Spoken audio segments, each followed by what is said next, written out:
மருங்கூர் சுப்பிரமணிய சுவாமி திருக்கோவில் தமிழகத்தின் குமரி மாவட்டத்தில் மருங்கூர் எனும் ஊரில் ஒரு மலையின் மீது அமைந்துள்ளது. இக்கோவிலில் சுப்பிரமணிய சுவாமி மூலக்கடவுளாக கிழக்கு திசை நோக்கி பக்தர்களுக்கு அருள் பாலிக்கிறார். இக்கோவிலின் தலவரலாறு சுசீந்திரம் தானு மாலய சுவாமி திருக்கோவிலுடன் தொடர்புடையது. சுசீந்திரம் தானு மாலையன் அருளால் இந்திரன் சாப விமோச்சனம் அடைந்த பின் அவரது வெள்ளை குதிரையாகிய உச்சை சிரவம் தனக்கும் சாப விமோச்சனம் அருளுமாறு இறைவனை கோரியது. இறைவனும் அதை ஏற்று சுசீந்திரத்தின் மருங்கே வடகிழக்கேயுள்ள பிரம்மகேந்திரமான சுப்பிரமணிய சுவாமியை கண்டு வணங்கி நற்கதி பெறுமாறு அருள் பாலித்தார். தன்னால் சுப்பிரமணிய சுவாமியை அர்ச்சிக்க இயலாது என கருதி குதிரை வருந்தியது.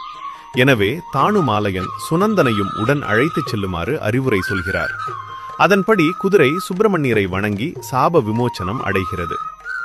சுப்பிரமணிய சுவாமி கோயில் அமைந்துள்ள இம்மலை மேற்கு தொடர்ச்சி மலைத்தொடரின் ஒரு பகுதியாகும். இது 82 அடி உயரமுடையது. மேற்கு புறம் உயர்ந்தும் கிழக்கு புறம் நீண்டும் காணப்படுகிறது. முக்கிய திருவிழாவாக ஆண்டுதோறும் சூரசம்கார திருவிழா, பௌர்ணமி கிரிவலம், திரு ஆராட்டு ஆகியவை நடைபெறுகிறது.